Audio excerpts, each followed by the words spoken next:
fight is done. You will be a Jedi, I promise. We lost.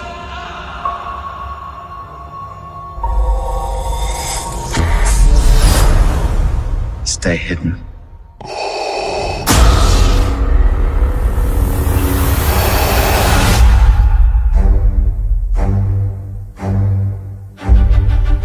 In your solitude on Tatooine, training I have for you.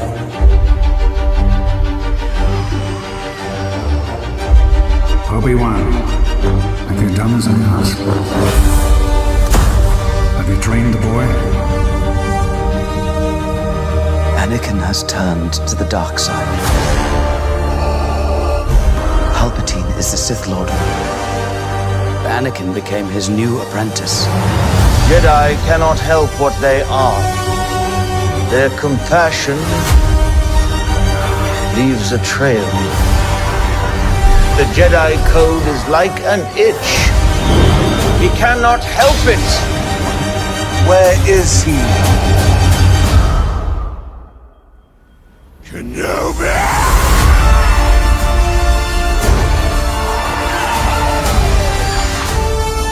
The world's moved on since you retired.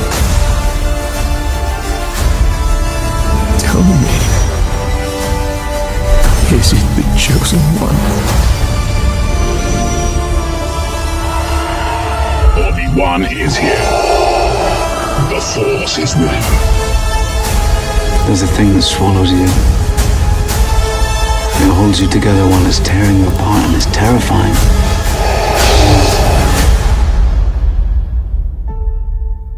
Obi-Wan, he is the chosen one. He will bring balance.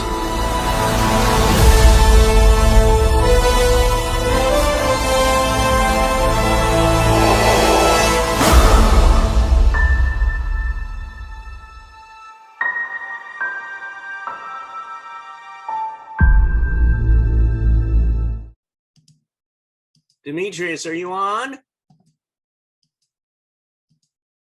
I am on. Ooh, wait, keep on talking. I love that voice. Hello, hello. It is I, Dmitrious. Thank you for inviting me. I love it. I love it. Okay, let's see. Here we go. Okay, wait. Wave your hands. Wave your hands. I'm trying to. I know. Oh, there you are. Okay, everybody. I've got to do a little introduction here. Because I've known, I think it's been 10 to 15 years now that I've known, over 15 years. I mean, his work is stunning. This man's work is stunning. He is a stunt man.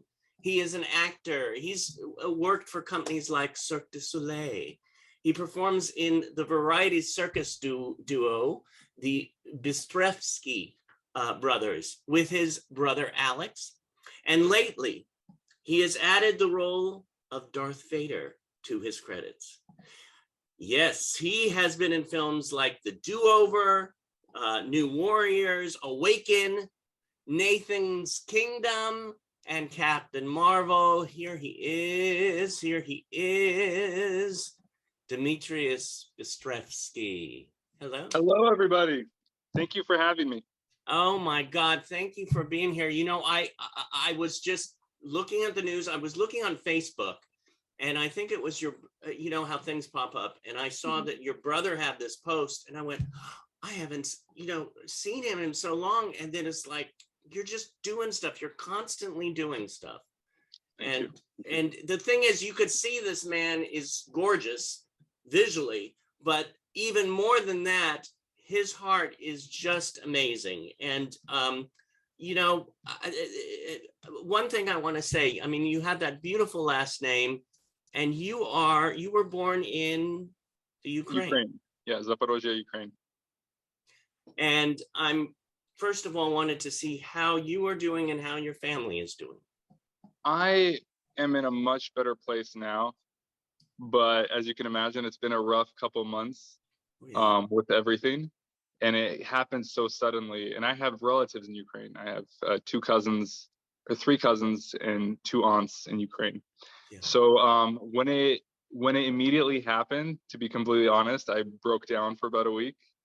I allowed myself that to break down, to feel the emotions, to feel the weight of everything. And then from then on, I picked myself up, and then I was like, well, I will just keep moving forward and keep trying to do everything I can on my part here to raise awareness and to just try to be helpful any way I can. I mean, it's a lot. It's a lot because I'm half Russian, I'm half Ukrainian. Yeah. My mom is Russian. Even though we grew up in Ukraine, my mom was Russian culturally, and my dad was Ukrainian.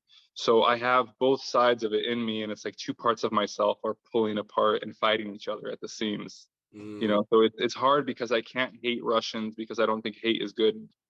And I have so many friends in Russia. I trained under a Russian grandmaster. He lives in Russia. I have so many circus friends in Russia. I have so many circus friends in Ukraine. So I have friends from both sides. And it's one of those moments where it's just a painful human experience. There is a clear bad guy, but it's not Russian people. Yeah. So that's where I'm at right now.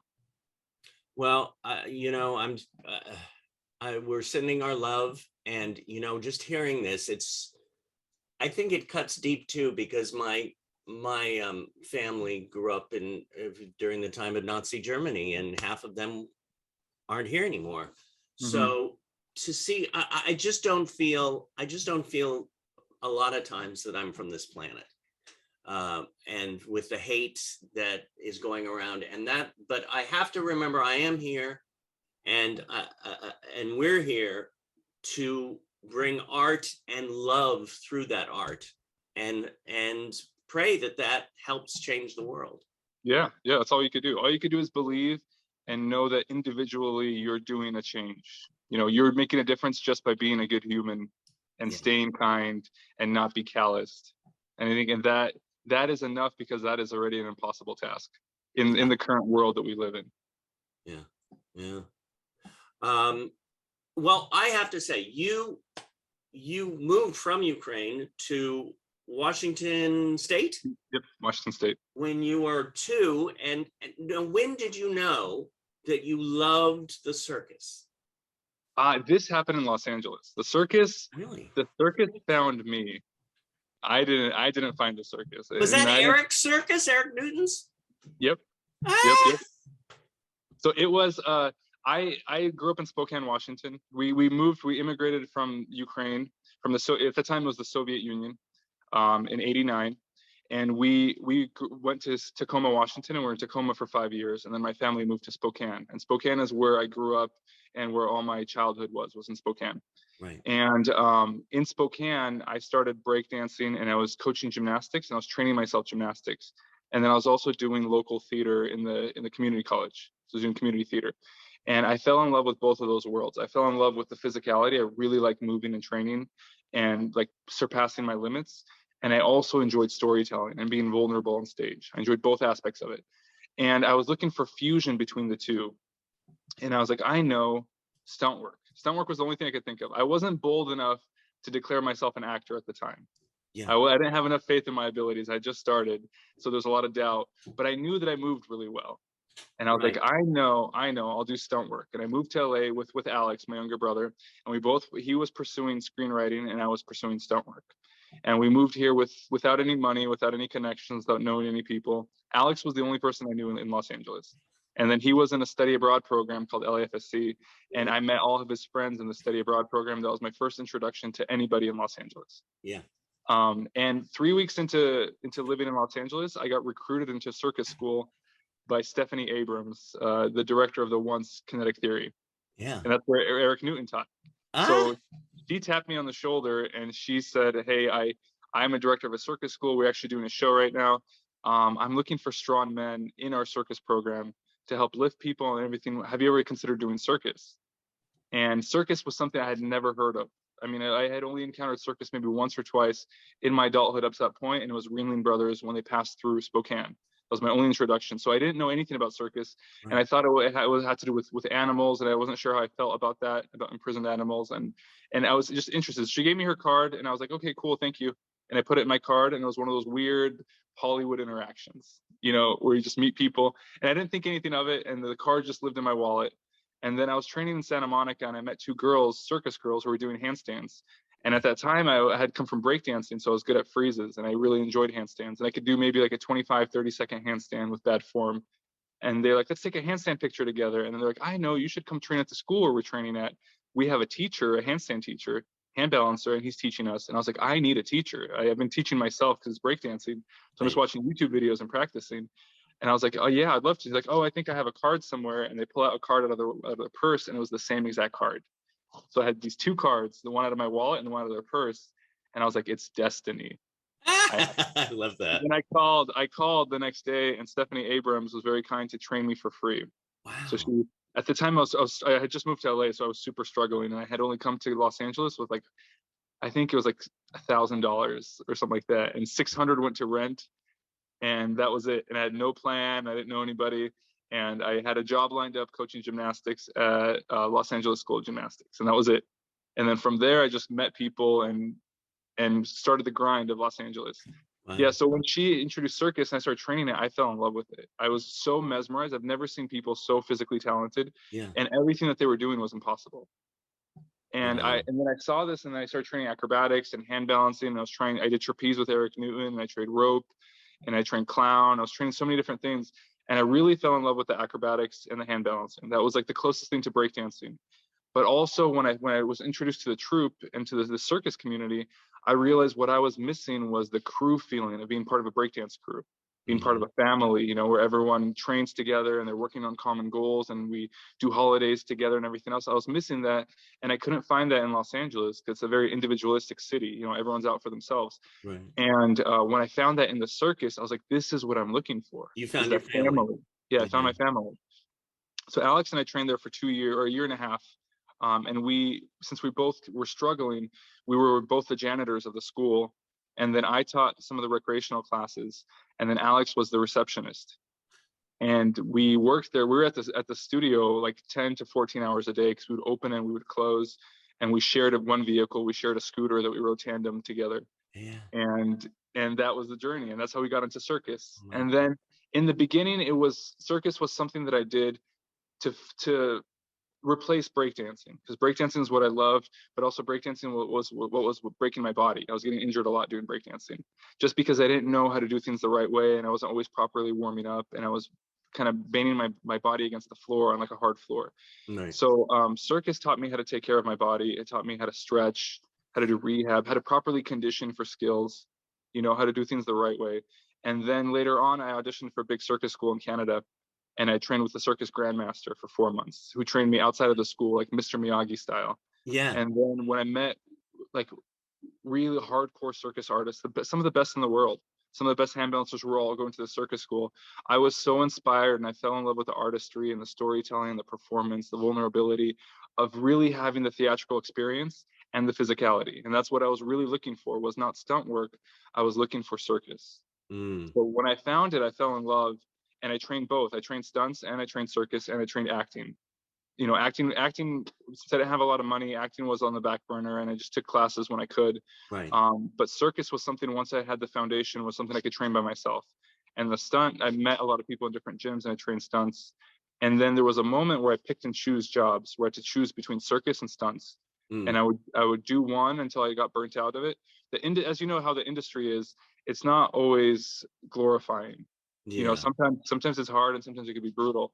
So, well, talking about being brutal, I mean, what would you say to people who want to be a stunt person? I mean, it's dangerous work. I did a stunt once, and I shouldn't have even done it. I won't go into it, but what would you tell people who are going into the world of stunt work? It's a very difficult world. It's a very, very competitive world. You have to be really good. Yeah. You have to be really good, but you also have to be very smart.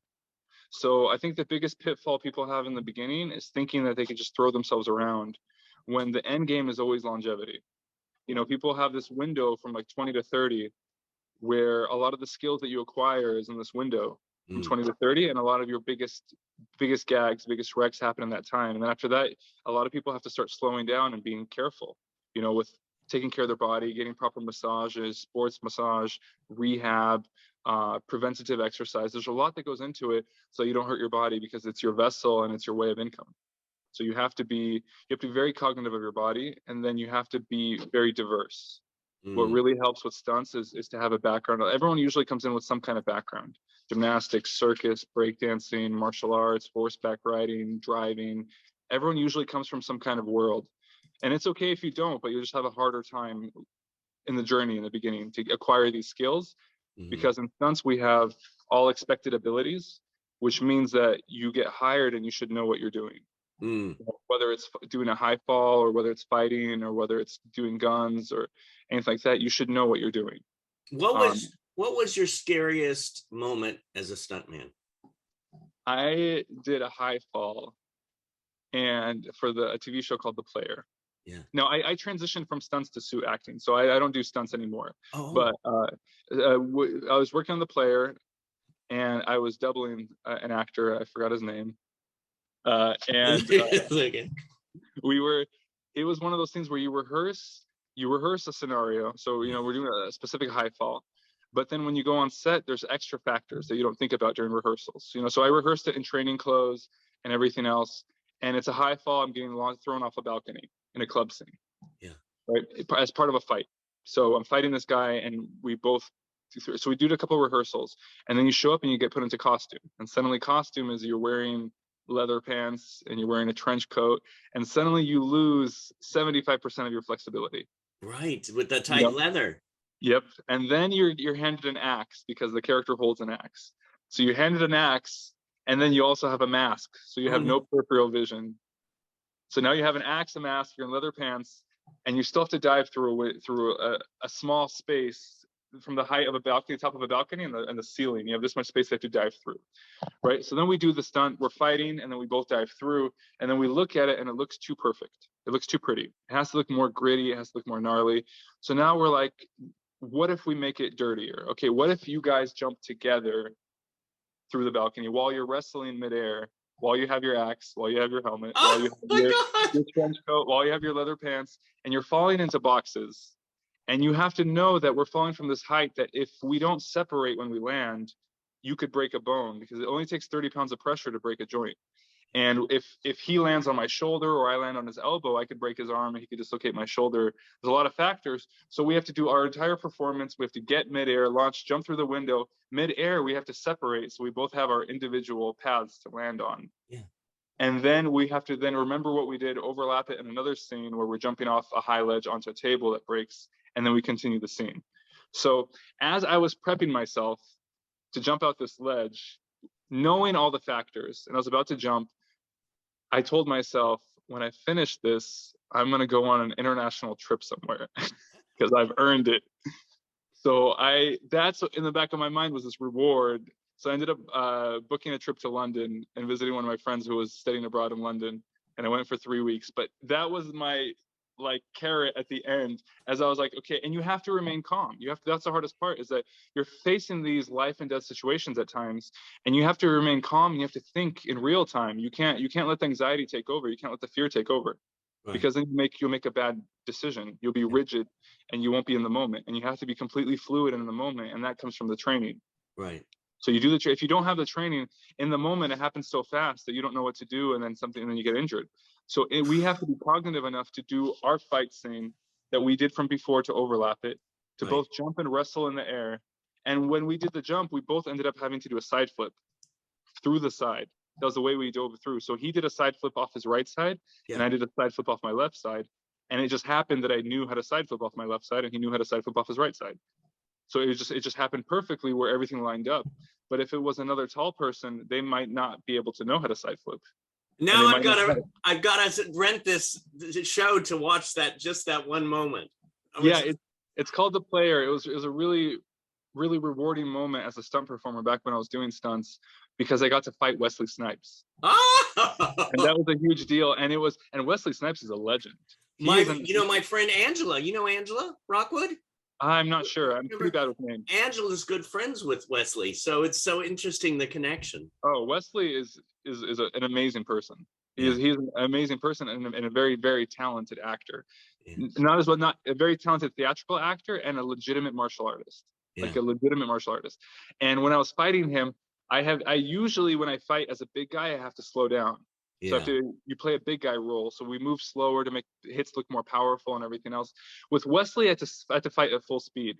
And I've never been so terrified fighting someone. And Wesley's completely in control. I'm not saying that he's out of control or anything. It's just that at the aggression and the speed of a true martial artist, and I'm a circus artist. Yeah. So my martial artist is like faux martial arts. I train what I can, but I didn't do it since I was 5. Yeah. So when we're doing the fight choreo, it was that moment where your brain turns off and I'm just reacting instinctively because I know the choreography, but I'm not thinking about the choreography anymore. I'm actually fighting for my life against Wesley Snipes. Oh my God. It was the most exhilarating thing, and one of the best moments as a performer in my life was to square up with a legend. And that was from the player, or was that? That was from the player. Yeah. Oh my God.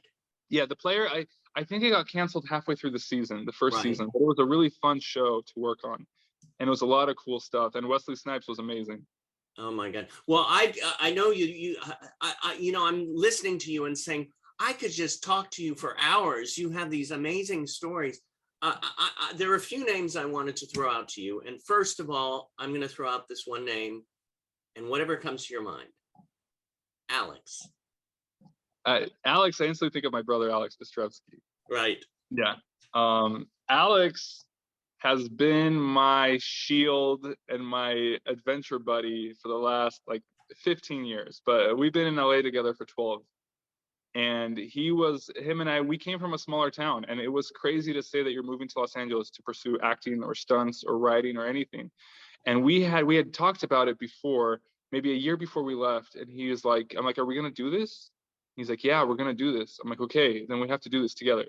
So we had both planned on moving to LA, and then he got a study abroad program in Los Angeles. And I was like, this is the push. I was like, if I don't go now, because he went to LAFSC, a film program. And I was like, for like 3 months, he went for 1 semester. And I was like, if I don't go now, I will never go. I will always talk about it and always be the person who talked about going, but because of circumstances, I never went. So I just sold everything that I had. And at the time I was coaching gymnastics, and I had a janitorial business, and I had just expanded my business. I had just invested like $9,000 on equipment. And at that time, that was a lot of money on new equipment and everything else. And I liquidated everything for like $3,000. I sold everything within a week because I didn't want to stay and try to sell. I just sold everything I could. Yeah. I sold my van. I sold all my equipment. I left my gymnastics job with their blessing. They did a fundraiser for me, and I just left. And I paid off all my debts that I had, the people that I owed money. And I came to Los Angeles with like $1,200, like $1,000, $1,200, something like that. Very little money and no plan. And then I found a place on Craigslist to sleep on a woman's couch. Yeah. And I had a job coaching gymnastics. And then I wandered the streets asking people how to get into stunt work, and just asked random people, taxi drivers, people that I met, until eventually I met someone who knew someone who directed to a place where people train. And I just started meeting people, and that was my journey. And then I got into circus. I was doing both at the same time. I was training circus because I figured anything that I learned physically will help me for stunt work and for performance. It's just, the more tools you have, the more skills you have, the more valuable you are. And then faith. Everything was faith. Well, I'm listening to your story, and sometimes I get psychic moments, or whatever you call them. Yeah. Just moments like, okay, this guy's going to be like, I knew this one guy, and he says, oh yeah, I'm not getting much work. I said, in 1 year, you're going to be a regular on a soap opera. And he went, huh? And then he was. But I mean, you're already here. You're doing it in the business. I ultimately think you're going to have a movie made about you one day. Oh, I mean, for your journey, I'm taking your journey, and you've just begun. I mean, you're just like popping. And the other name I wanted to come up with, and I'm going to throw this out, and everybody's been waiting to hear about this, Darth Vader. Darth Vader. I have a love-hate relationship with Darth Vader. Do you? It was the most painful year I have ever endured, filming and prepping, just because it was the nature of the character. And when I heard about through the grapevine, through the industry. You know how there's whispers in the industry about roles coming up, even when there's NDAs and things like that. Right. So I heard about it in October, 2 years ago. Right. And I heard about it, and when I had left Spokane, Washington, I had told my friends, I said, if there's ever, because I was obsessed with Darth Vader and I was obsessed with ninjas, and I was like, if there's ever Darth Vader again, I'm gonna play him. Well, you played him, didn't you play him on a video game? Like I played it for a web short that Bill Parker made called Jedi with a GoPro 2. Right. That was very VFX heavy, and it was like a fan film, and it was really cool. It was my first time playing him. And when Rogue One came out, I was like, oh man, that was my chance. You know, as a suit actor, that's the dream role. Yeah. You can't go higher. Darth Vader is like the Cirque du Soleil of suit acting. Yeah. You can't go higher than Darth Vader. There's nothing above it. You know what I mean? I wish I had my Darth Vader doll here, but it's in storage. But go ahead. Yeah, it's the most iconic character in cinema history. Yeah. You know, so I started training for it, and then miraculously got contacted by the stunt coordinator without doing anything. Through the grapevine, stunt people had referred me for the role, had said that I had done, at that point I was only doing suit work. I transitioned to suit work after I had like a career-ending injury. So I've only been doing suit acting. And they offered me the role, or the ability to audition for it. And I had my friend Bill Parker and my friend David Baxter. I didn't tell them the project because of the nature of the NDA, but I said, hey, I'm auditioning for a big fan film, Star Wars fan film, to play Darth Vader. Would you guys be able to help me for the audition? And David Baxter lent me his screen accurate Darth Vader suit that he has. And Bill Parker did the visual effects for my audition tape. So I had a full Darth Vader suit with visual effects. That was my audition tape. And they're like, gee, I just shoot something on an iPhone. And that's what I brought them. You know, I had two really close friends pull big favors for me for this fan film that I was working on. Yeah. And, you know, and then after that, we had about 2 or 3 Zoom auditions. And then we had a camera test, movement test with the suit that they lent me. And then I booked the part, right? And then when I booked the part, this wave of anxiety hit me. And for 2 weeks, I froze. I was so overwhelmed because I had played it before and everything else, but in a fan, you know, in a little fan thing. Right. And then I started reading the online content and reading some of the comments from the fans and things like that. And then I really understood what I had gotten myself into. You know, it didn't click until I'd gotten the role. And what I understood was it was going to end one of 2 ways. Either I'm going to be revered for my work, or I'm going to be crucified for my work. It's going to be one or the other because of how high profile this character is and how iconic it is. Yeah. And when you play iconic characters, it's a lot harder than just playing a regular character because you have to pull from what was already there, and you have to do David Prowse. Yeah, David Prowse. These are huge shoes to fill.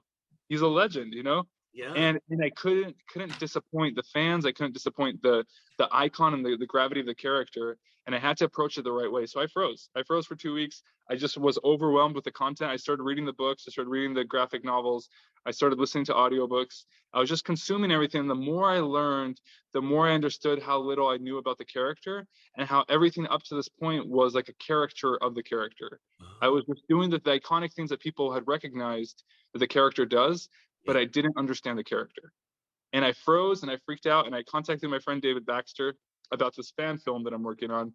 Yeah. And I was like, hey, David, I'm playing Darth Vader, and I kind of wanted your advice on how to approach the character. Like, from what angle do you think I should approach it from? And he said, Dmitrious, first of all, I'm not going to tell you anything. He said, this is your character. This is your journey.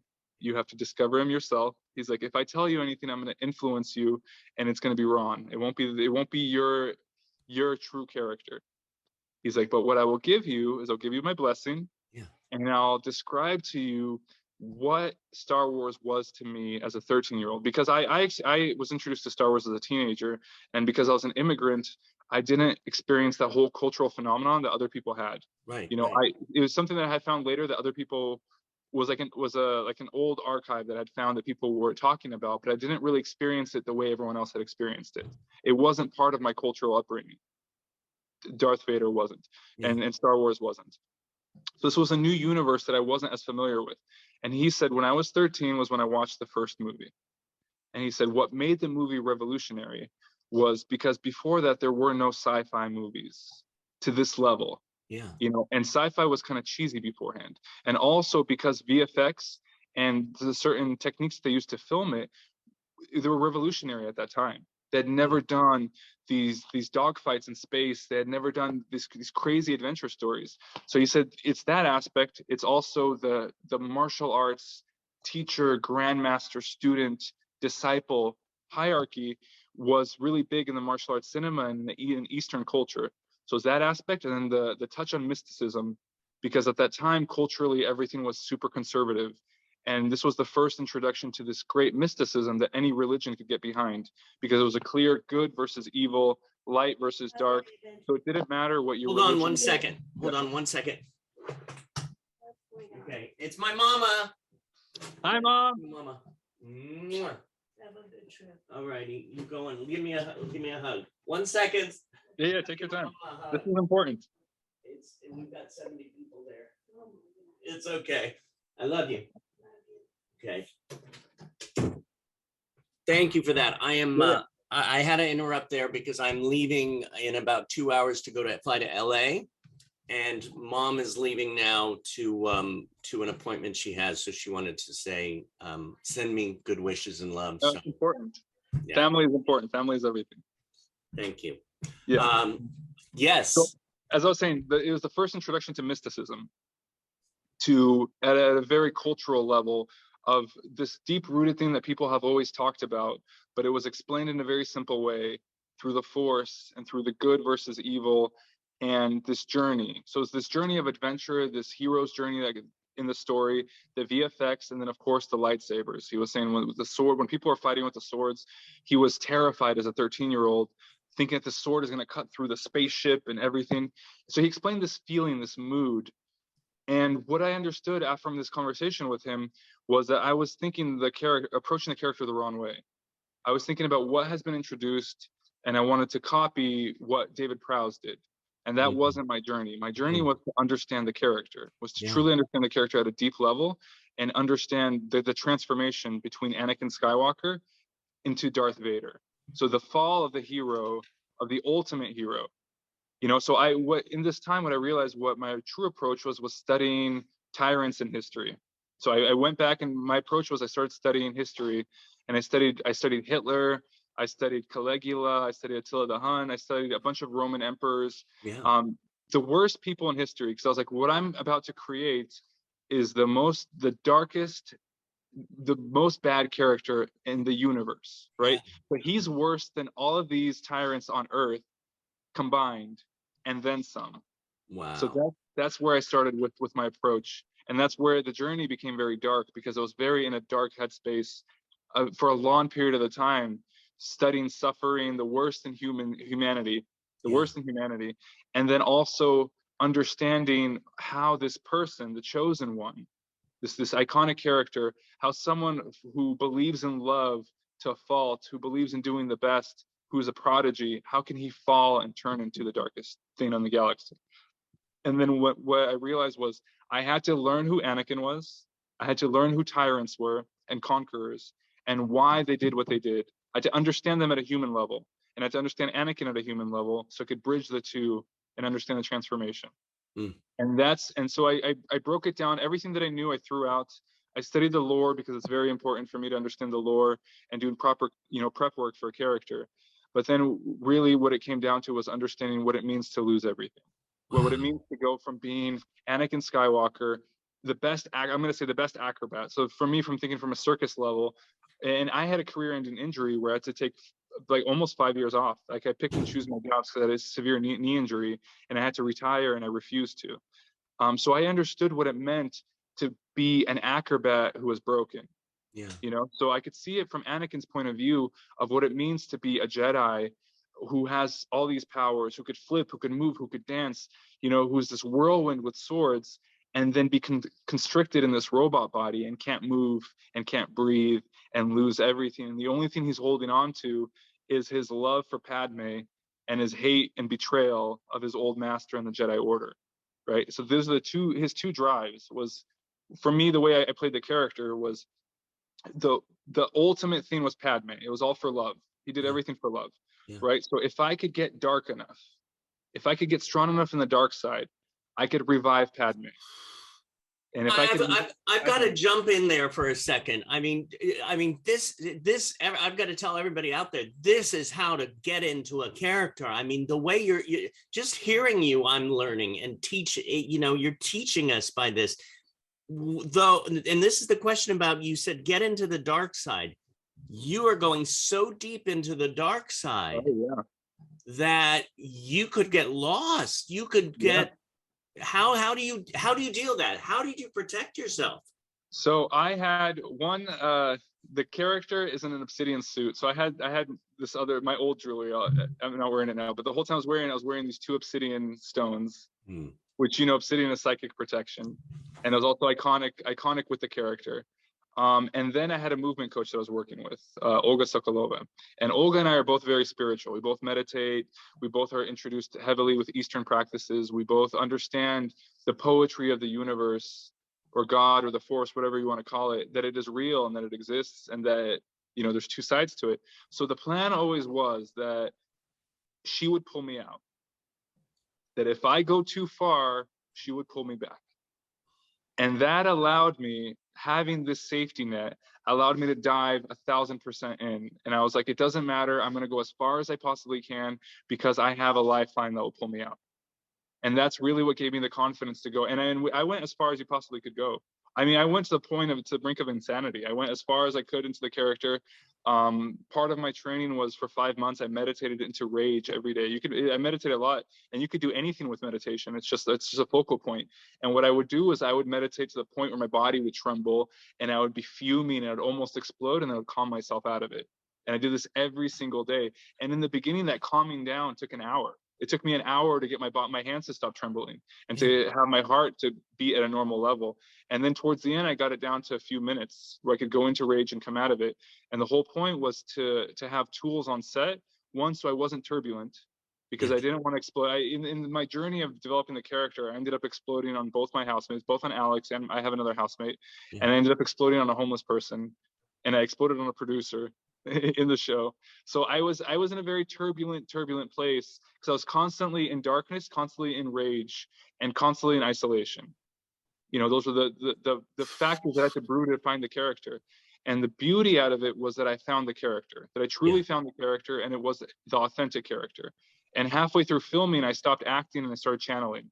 And there was a point where I couldn't stop being the character. Where when we were doing the scenes, the character was coming out, which was beautiful as an actor, but also it helped me understand, one, that I'm doing something bigger than myself, but also I felt everything. I felt all the emotions of the character, and that was a lot. That was a lot to feel. I was like, when I finished, I was like, humans aren't meant to feel this much pain at once, at all.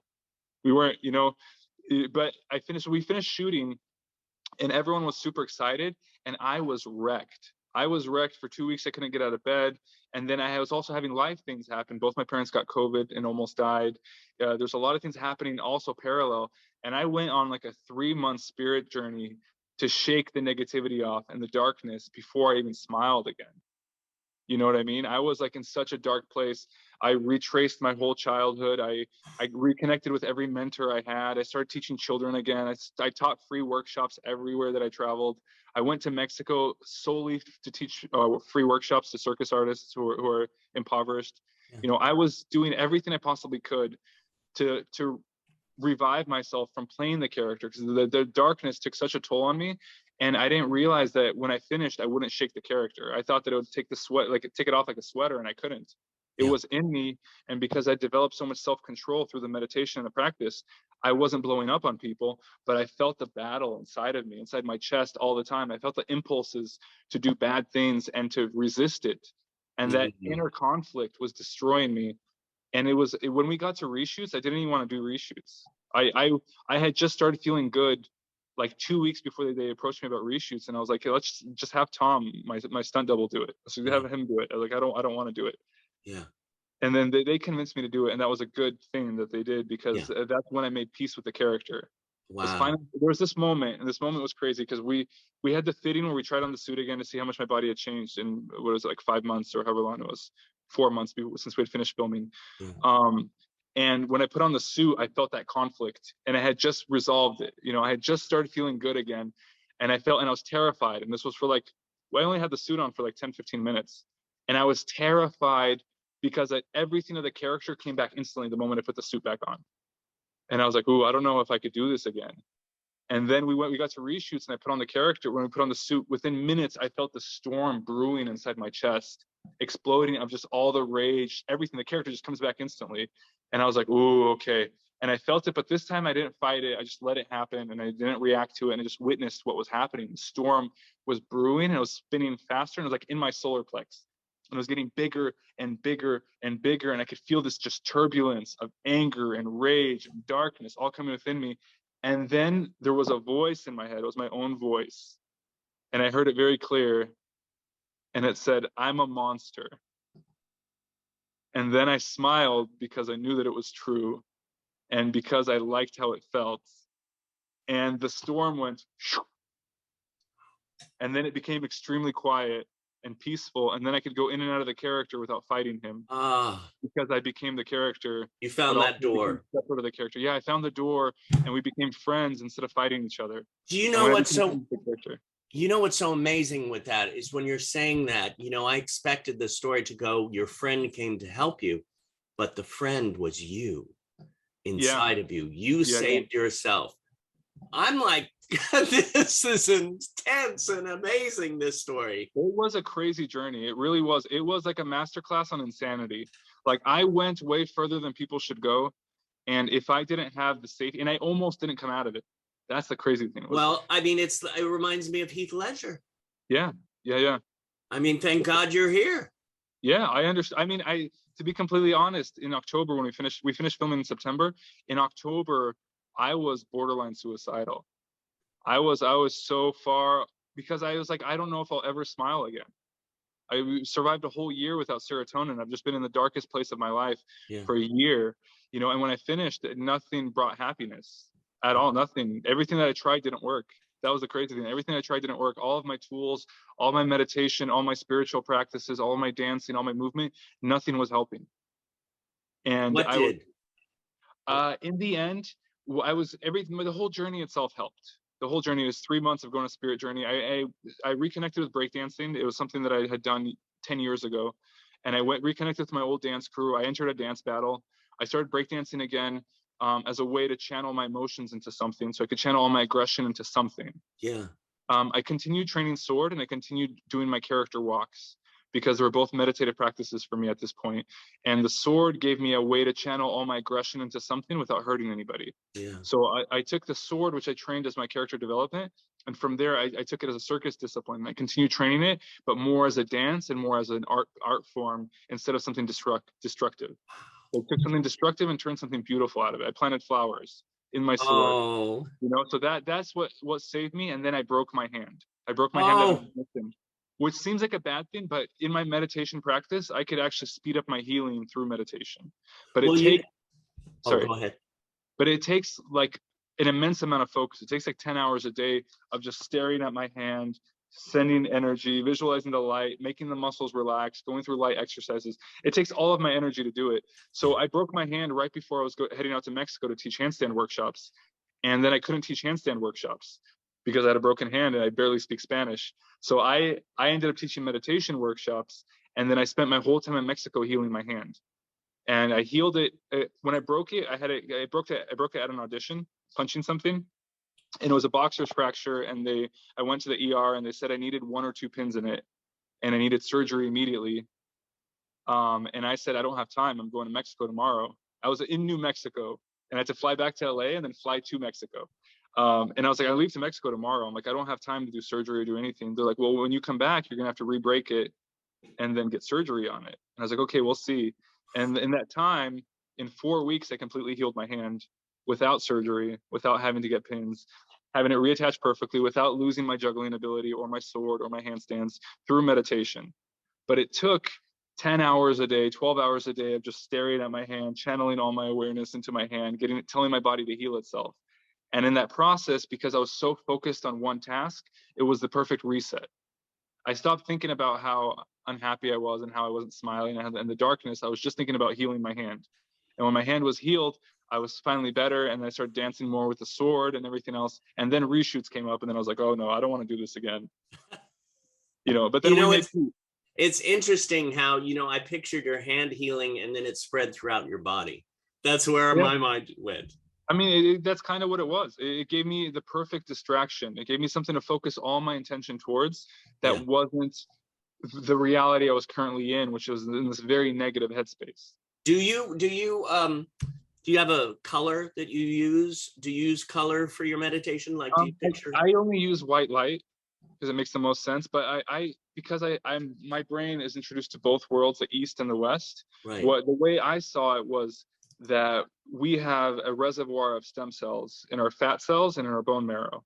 So what I would do is I would visualize that I was sending these stem cells from my bone marrow and from my fat cells, and it would cycle through my arm to my hand and it would heal my hand. So I was using both the science because it gave me something. It didn't require me to believe in faith.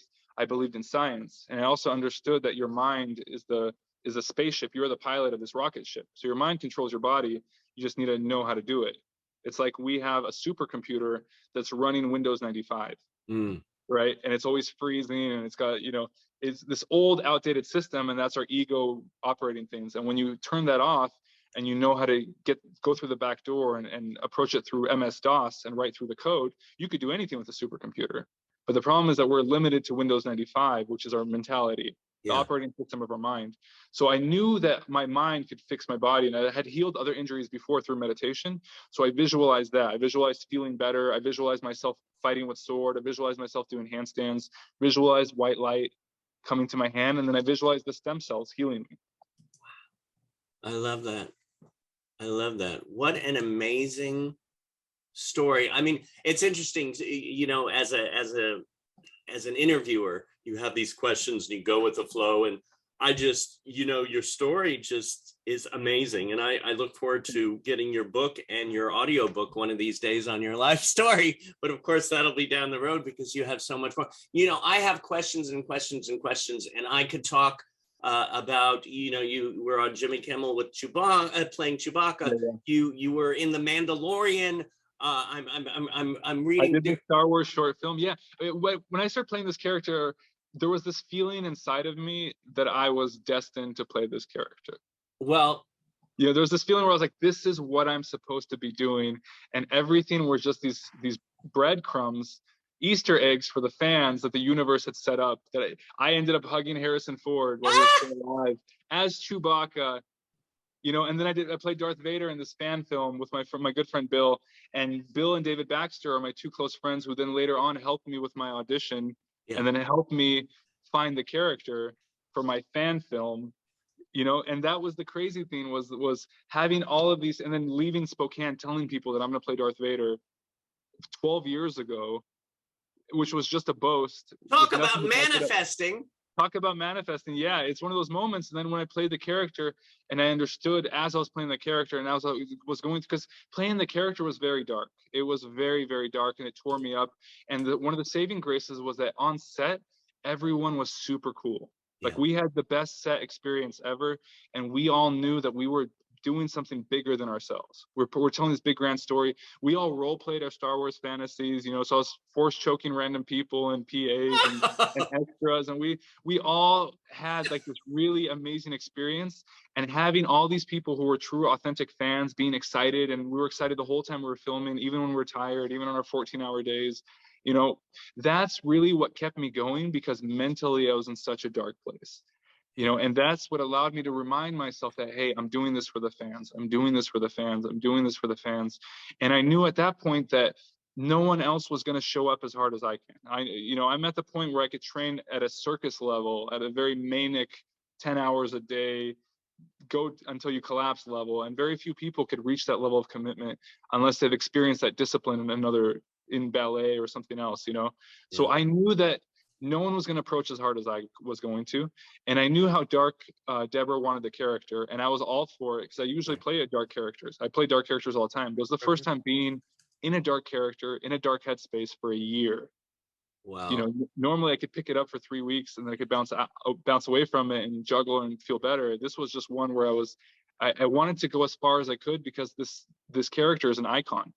Yeah. And if I held back even 1%, I wouldn't forgive myself. And I knew that going in, And so you did I went as hard as I could. I did it. Yeah, I did it. And Yeah. You'll see it when you watch it. We went as far as we could. We went as far as we possibly could. Oh, I can't wait. My brother was watching it the other night, and I went, I know him. I know Darth. Don't we all, in a way? I'm one of three. I'm one of three. Right. Of course. Well, you have Hayden Christensen, there's Tom O'Connell, there's myself, and we all had our own separate roles in bringing this character forward. So I can't take full credit for it. Of course.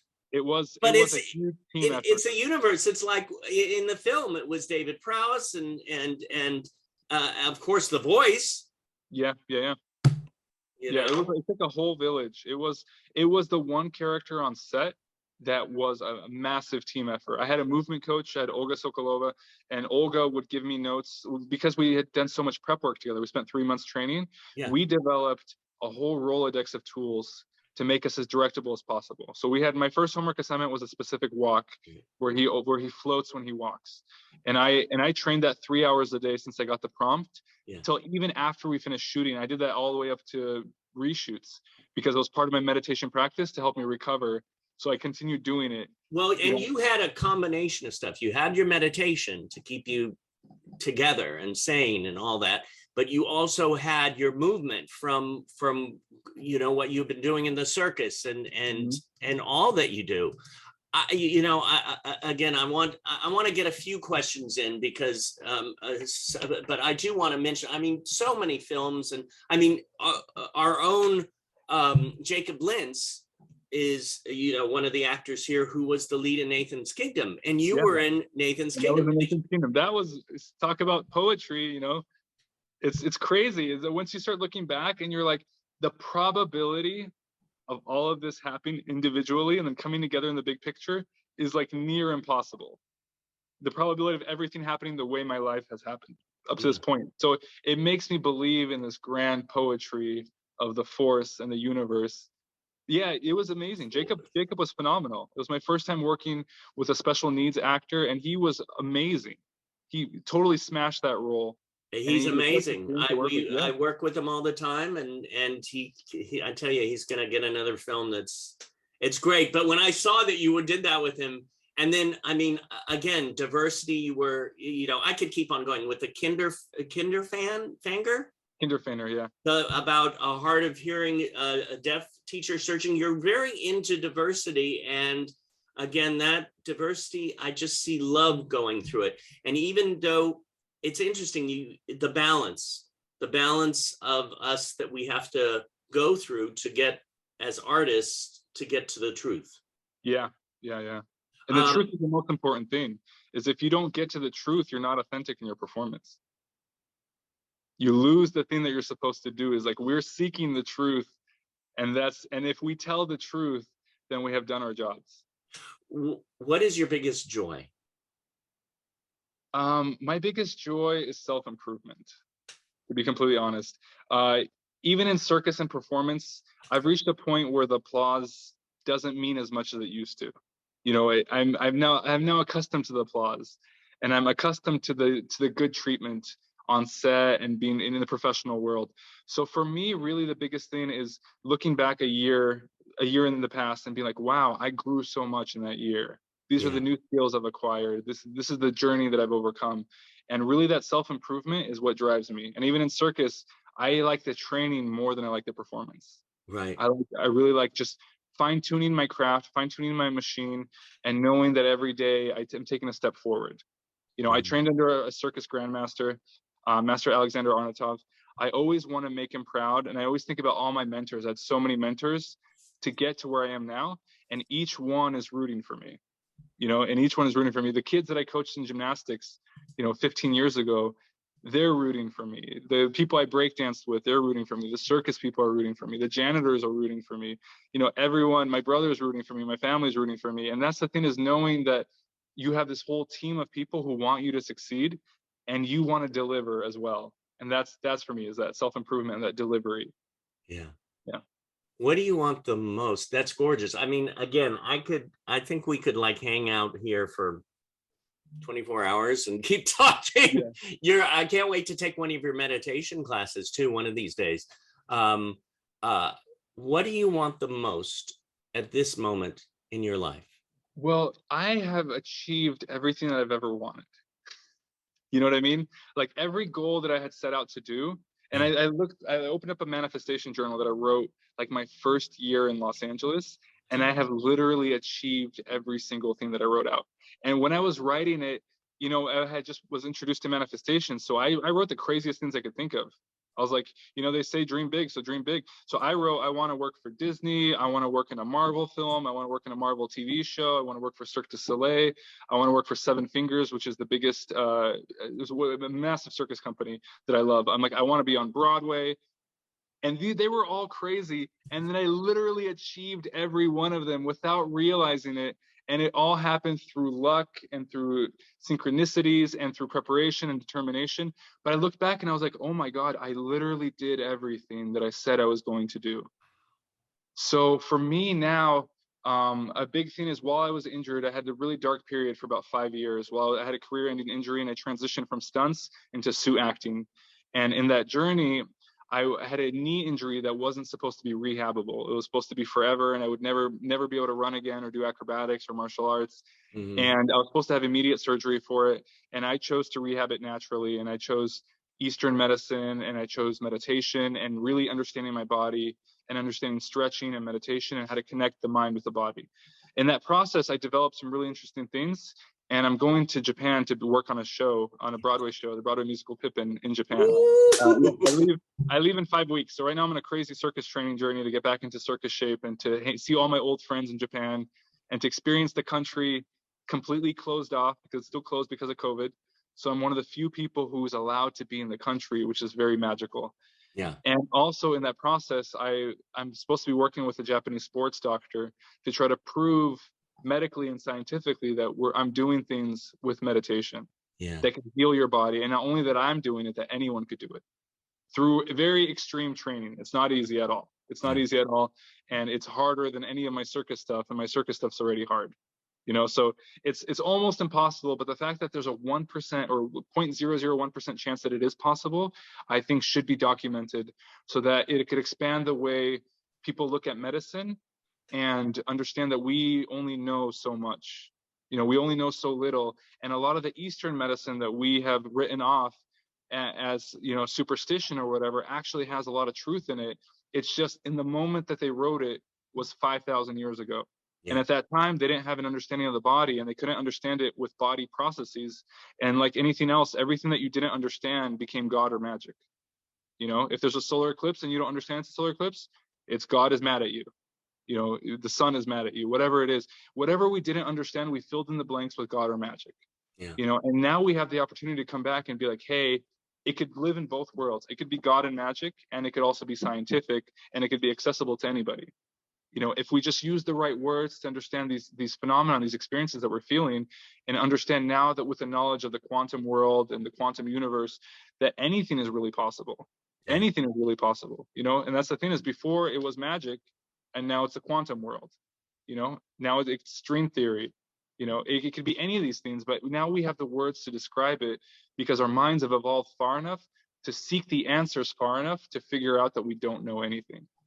So we're right back where we started. It's the full circle. I don't know anything. It was God. Now I know everything and everything about the universe and the quantum world and standard physics and quantum physics. And now I still don't know anything.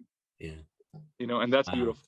So for me, that's my biggest joy and my biggest achievement now is knowing that I could take this work that came through pain and suffering, that came through one of the lowest points in my life, and I could share it with people and publish it. And hopefully I could help other people who reach this road, like me, where I reached a road where conventional Western medicine could not fix my problem, right?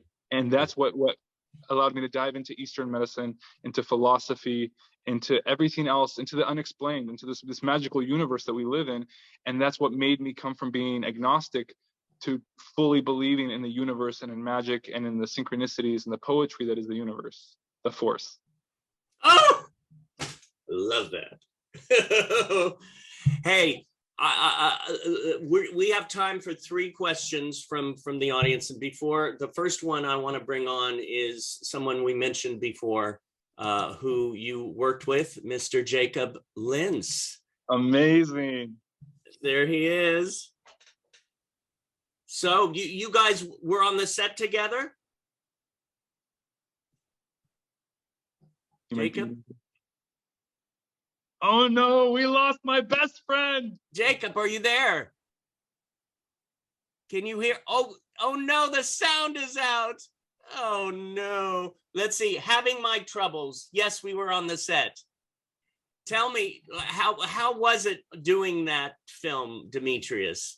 I love you being here, Jacob. Thank you. It was a very magical experience. It was one of my earlier suit acting roles. It was one of my first. I realized earlier on with suit acting that I tend to play only villains and bad guys. Yeah. I tend to play the dark characters because I'm big and it's great. So I played the evil Condor in the movie. Right. And that was a really great experience working with Jacob, working with everyone else, because everyone was so committed and there was such a low budget that it was a passion project. It truly was a passion project. Right. You know, people did it because they believed in it. People did it because they believed in it. They believed in Jacob. They believed in the other actors. They believed in the story, which was a beautiful story. They believed in Ollie Sear, the director. You know, everyone believed in it. Everyone was nice, right? Yeah, see, Jacob says it. He knows. He was there. Jacob and I have a fight scene. I love it. I love it. He rode my back. That movie was amazing. I've watched it several times and I want to watch it again. And so thank you both on that. Just glorious performances. Thank you again, Jacob, for being here. This was fun to reunite the two of you. Yep. The second one we have today of the three, and you have to come back one of these days, and hopefully in person, because we'd love to give you, instead of virtual hugs, actual hugs. I would love that. Oh my God, I'd love it too. Ronjani Reyes. Ronjani Reyes is here, and she had a question to ask you. Hey, Dimitrious. Hello, Johnny Reyes. How are you? Fantastic. Awesome. Let's hear your question. Okay, my question: who's inspired you beyond my favorite movie? Who inspired me from my favorite movie? No, who makes the character of your personality of the movie? Of Darth Vader? Yeah, personality. Why? For me, a lot of it, I pulled a lot from myself. It's really crazy, but the more I studied the character, the more I studied Darth Vader, and the more I studied Anakin Skywalker, the more I understood that I was both Anakin Skywalker and I was Darth Vader. I understood both.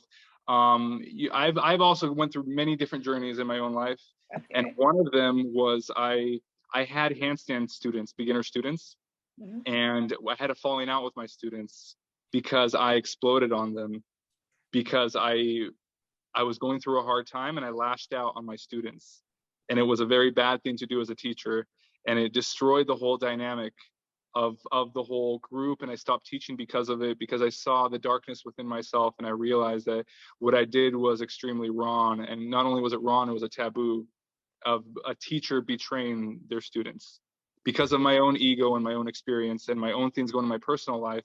But I lashed out on people who were defenseless, who were just there, you know. And when I understood that, I understood metaphorically that's what Anakin did with the younglings to become Darth Vader. So I had already killed the younglings, and I had already experienced what it was to be Anakin as a circus artist and having someone who's lost everything. And then I also, that allowed me to pull into the darkness of the character. So I pulled a lot from my own life and my own experiences of times when I wasn't the best. And I pulled from that to bring the darkness of the character. I hope that was your question. And another second question: are you good or bad? Which one? I would say I am neither good or bad. I am right down the middle. I have moments in my life where I have been a saint and I have been really good. And I have moments in my life where I have been very bad. So it depends on who you ask. If you ask the right people, they'll tell you I'm bad. And if you ask the right people, they'll tell you that I'm good. Okay, that's a good thing. Thank you, Ronjani. You're welcome, Derek. Yes, you're a good teacher. Oh, mwah. And safe travels, David. Oh my gosh. You know what? Like I said, we have time for one more question and we can't get everybody in. I think maybe the next time you come, we'll just have people ask you questions. Yeah. And we'll go from everybody will get to answer the next time. But I want to I want to, let's see, Mark Wells. Are you ready, Mark Wells? I know that you even emailed me yesterday. You said you wanted to, so we're going to have Mark Wells here. Here he is. Hello, Mark. All right. What do you prefer, actor or stuntman? Well, I no longer do stunts, so I prefer actor just because with all my circus training, stunts seemed like an extra jeopardy. When I had my knee injury and I was out for 5 years, 5 years is a long time to think about what you want to do. So I had 5 years where I could only work specific jobs and had to be very careful about the jobs I took, and I had to ask the right questions to stunt coordinators or to the circus coordinators about what the role was to make sure I could do it within the limitations of my body. And to lose everything that was me, which was breakdancing and gymnastics and circus and martial arts, because I had an injury, it really made me understand the value of my health and my body, and that this is a tool for my craft. So once I understood that, it didn't make sense to go back to stunts because it means that I could get injured again. And if I get injured again, I can't work. So once I understood that, and I understood what I really loved was storytelling and building characters and having that experience, it also allowed me to grow as a person and face my own ego and understand that sometimes me as a person who used to do stunts and is very active, very mobile, move very well, I need a stunt person myself too, because I have to take care of my own body. And if I get injured, like with this one, if I had gotten injured as Darth Vader, I wouldn't continue to be able to do the scenes in the show. So I had my own stuntman who did the stunts for me. And that was a part of growing as an actor and as a one-time stunt person, to understand that this is the reason the stunts exist, is it's a job to protect the actors, because if the stunt person gets hurt, or God forbid, then they could replace with another stunt person. But if I get hurt, then all my 5 months of training for the role goes out the window. Yeah. You know, so I personally prefer acting because that has been my journey and that's where I wanted to end up. But I have really, really great respect for stunts and stunt people, stunt performers. Yeah. Thank you. Thank you, Mark Wells. I could keep on going. I keep on wanting to have a few more questions, but I know we have to wrap it up now. I just want to thank you so much. And I'm so glad we met. I guess maybe it's 10 years ago. I lose track of time. Time is like... Yeah, I understand. For me, pre-COVID was like 15 years ago. Right? Oh my gosh. Well, thank you. And I mean, what you have brought so much joy through pain and healing, and we are all here behind, you know, what's going on in the Ukraine, and we're sending our love and support, and I know that's, I don't know, that's, to just say that makes me go, that's not enough, what can we do? But we're here, and we're full of love here. So I mean, that is helpful. Even that is helpful to the Ukrainian people. You have to understand these people, just like me in certain times in my life where I faced an impossible task, they're facing an impossible task. They're facing an invading army that has unlimited resources, and they're a small, tiny country of people, you know? So it's like they are facing the most impossible challenge, and just the ability of seeing the world unite and rally for them and energetically support them, I think that is helping the fight. Just like when you're playing sports and you're in your home team and the audience is cheering for you, and that gives you that kind of energy, or when you're on stage and you feel the energy of the audience, I think they could feel the energetic pull of everyone else rallying for them and giving them the fighting spirit to keep fighting.